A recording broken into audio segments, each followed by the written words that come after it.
Every worst car from the 1970s, engines that destroyed themselves, cars that rusted in 2 winters, one that turned crashes into headlines.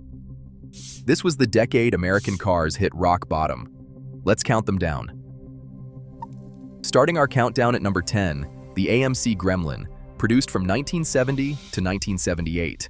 American Motors was desperate. Japanese imports were gaining traction. Fuel prices were rising. Buyers wanted compact efficiency. American Motors did not have the money for a clean sheet design, so they improvised. Engineers shortened the existing Hornet platform, chopped off the rear overhang, and created one of the most controversial shapes of the decade. Power came from several engines. The base 2-liter inline-4 produced around 86 horsepower. Optional inline-6 engines offered slightly better performance, and in an almost comical twist, AMC even offered a 304 cubic inches V8 producing about 150 horsepower. On paper, a V8 subcompact sounded exciting. In reality, the Gremlin struggled with balance. The short wheelbase and nose-heavy layout created awkward handling. At highway speeds, the car felt twitchy and unsettled. Interior quality reflected American Motors' limited budget. Thin carpeting, hard plastics, inconsistent panel gaps, door seals that allowed wind noise at speed. Rust was relentless. In northern climates, rocker panels and rear quarters showed corrosion within a few winters. The Gremlin sold initially because it was cheap, but it quickly became symbolic of Detroit's rushed engineering during a decade of crisis, and the next car would become infamous for far more serious reasons.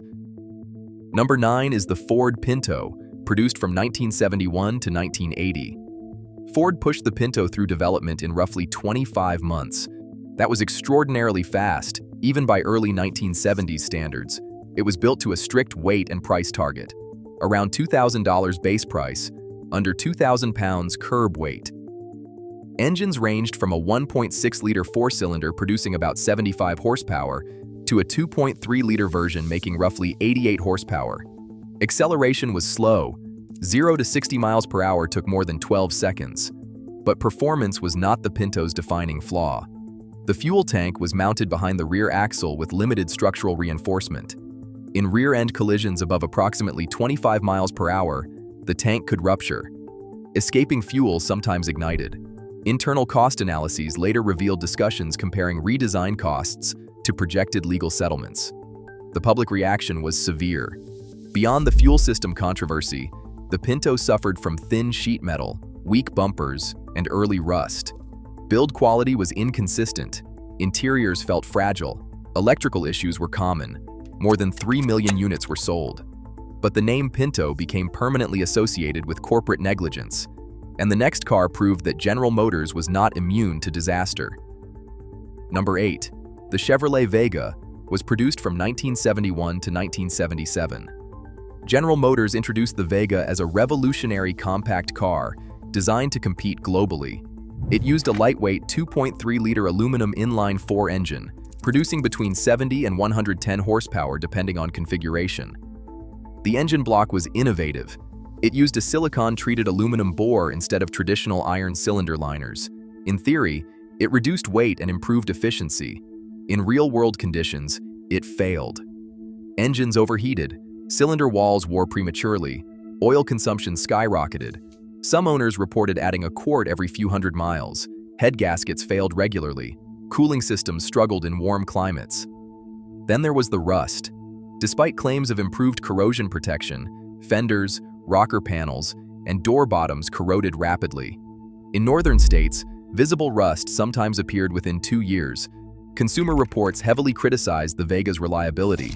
Initial sales were strong, but word spread quickly, and the reputation collapsed. The Vega became shorthand for declining American build quality during the 1970s, and the next car showed how emissions regulations quietly strangled performance across the industry. Number 7. The Ford Mustang II, produced from 1974 to 1978. Launched during the oil crisis, the Mustang II rode on a modified Pinto platform. Base engines included a 2.3-liter 4-cylinder producing around 88 horsepower. An optional 2.8-liter V6 produced roughly 105 horsepower. For a car carrying the Mustang name, Those numbers were a real disappointment to enthusiasts. 0 to 60 often exceeded 12 seconds. While early sales were strong because of fuel concerns and smaller sizing, many buyers felt the spirit of the original Mustang had been diluted. Interior quality mirrored other mid-70s Fords. Plastics aged poorly, trim loosened over time, rust remained common in fenders and floor pans. The Mustang II kept the nameplate alive during a difficult economic period, but it did so at the expense of performance credibility. And the next vehicle proved that luxury did not guarantee durability. If you are enjoying this video so far, like and subscribe, it really helps us grow. Now back to the video. Marketed as a personal luxury coupe, the Cordoba emphasized comfort, styling, and smooth cruising. Advertisements highlighted rich leather interiors and refined highway manners. Under the hood, base models used a 318 cubic inch V8, producing about 150 horsepower. Larger engines were available, but output remained modest due to emissions controls. The problem was weight. The Cordoba approached 4,000 pounds. Acceleration felt sluggish. Fuel economy often hovered in the mid-teens. Quality control issues compounded the problem. Vinyl roofs trapped moisture, accelerating rust beneath the surface. Electrical accessories failed. Automatic transmissions developed shifting problems as mileage accumulated. The Cordoba sold in strong numbers initially, but it embodied the malaise-era formula: large displacement, low output, and high consumption. And we are only halfway through. Because the next cars on this list did more than disappoint. They damaged brands, they triggered recalls, and they forced Detroit to confront the reality that the world had changed. Continuing with number 5. Number 5 is the Oldsmobile Cutlass diesel, introduced in 1978. As fuel prices surged and buyers demanded better efficiency, General Motors made a bold decision. They would bring diesel technology to mainstream American passenger cars. The engine was a 5.7-liter V8 diesel derived from an existing gasoline block architecture. That decision would prove catastrophic. Diesel engines operate under significantly higher compression than gasoline engines. The original head bolt design, intended for lower gasoline pressures, was not adequately reinforced. Head bolts stretched, head gaskets failed, coolant leaked into cylinders, engines hydrolocked and destroyed internal components. Cold starting was difficult. Excessive smoke was common. Fuel injection systems suffered contamination due to inadequate water separation. Repair bills were enormous by late 1970s standards. Some owners faced costs exceeding $2,000 at a time when new cars averaged well under $7,000. Buyers who trusted Oldsmobile for smooth, dependable transportation suddenly faced repeated breakdowns. The diesel experiment permanently damaged consumer confidence, not just in Oldsmobile, but in American passenger diesel vehicles for decades. And the next car demonstrated that even award-winning models could unravel quickly. Number 4 is the Chevrolet Monza, produced from 1975 to 1980. The Monza was General Motors' attempt at a sporty compact built on the H-body platform. Early promotional material emphasized European-inspired handling and modern design. Base models used small 4-cylinder engines. Optional V8 variants were offered, including a 305 cubic inch V8 producing roughly 140 horsepower in emissions-restricted form. On paper, it sounded promising. In reality, the Monza suffered from chronic issues. Overheating was common, especially in V8-equipped models, where tight engine bay packaging restricted airflow. Cooling systems struggled in warm climates and in traffic. Suspension components wore prematurely. Steering systems developed play. Interior plastics cracked and faded quickly. Rust remained a persistent issue. Wheel arches and lower door panels corroded within a few winters in northern regions. While not as scandalous as the Pinto or the Vega, the Monza contributed to the growing perception that American compacts were fragile compared to increasingly reliable imports. And now we move into the top 3. These are the cars that defined everything wrong with the decade. Number 3 is the AMC Pacer, produced from 1975 to 1980.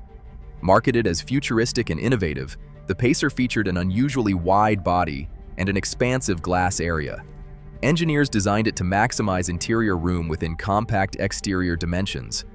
Engines included a 3.8-liter inline-6 and later a 4.2-liter version. Despite respectable displacement, output remained modest due to emissions controls. The Pacer weighed over 3,000 pounds in many configurations. Acceleration was slow, and fuel economy was mediocre for a compact. The massive glass area created extreme greenhouse heat in summer and poor insulation in winter. Air conditioning systems struggled to compensate. The asymmetrical door design, with a longer passenger side door for easier rear seat access, added complexity and cost. Build quality varied. Electrical systems proved unreliable. Rust developed quickly in salted climates. The Pacer's unconventional styling drew attention at first, but novelty faded, sales declined sharply, and it became symbolic of experimentation without long-term viability. And the runner-up combined luxury pricing with deeply flawed engineering. Number 2 is the Cadillac Seville diesel, introduced at the end of the decade. The Seville represented Cadillac's attempt to modernize. It had smaller dimensions, European-inspired proportions, and advanced features. Then General Motors installed the same problematic 5.7-liter diesel V8 used in other divisions. Luxury buyers expected refinement. They received hard starting, vibration, excessive smoke, and frequent head gasket failures. Repair costs were substantial, and resale values collapsed.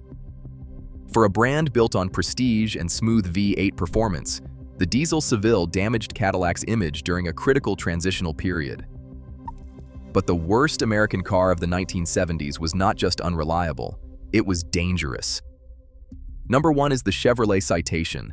It was developed during the late 1970s and introduced for the 1980 model year as General Motors' flagship front-wheel drive compact. Although technically released at the edge of the decade, it embodied the rushed engineering culture of the 70s. The Citation rode on the new X-body platform. It won Motor Trend Car of the Year. Initial sales were massive, exceeding 800,000 units in its first year. Underneath the praise, problems surfaced rapidly. Rear brakes locked unpredictably during hard stops, particularly in wet conditions. Drivers reported sudden loss of control. Recalls followed. Steering components wore prematurely. Suspension geometry produced unstable highway behavior. Interior quality remained inconsistent. Customer complaints mounted. The Citation became one of the most recalled vehicles of its era. It damaged confidence in General Motors' transition to front-wheel drive architecture. More importantly, it symbolized a decade of shortcuts, from exploding fuel tanks to catastrophic diesel engines, from rust-riddled compacts to underpowered personal luxury coupes, from badge engineering to overheating aluminum blocks. The 1970s forced the American auto industry to confront emissions regulation, oil crises, and global competition. And too often, the response was rushed engineering and compromised durability. The lessons learned during that decade reshaped Detroit, but they were learned at the expense of millions of frustrated buyers.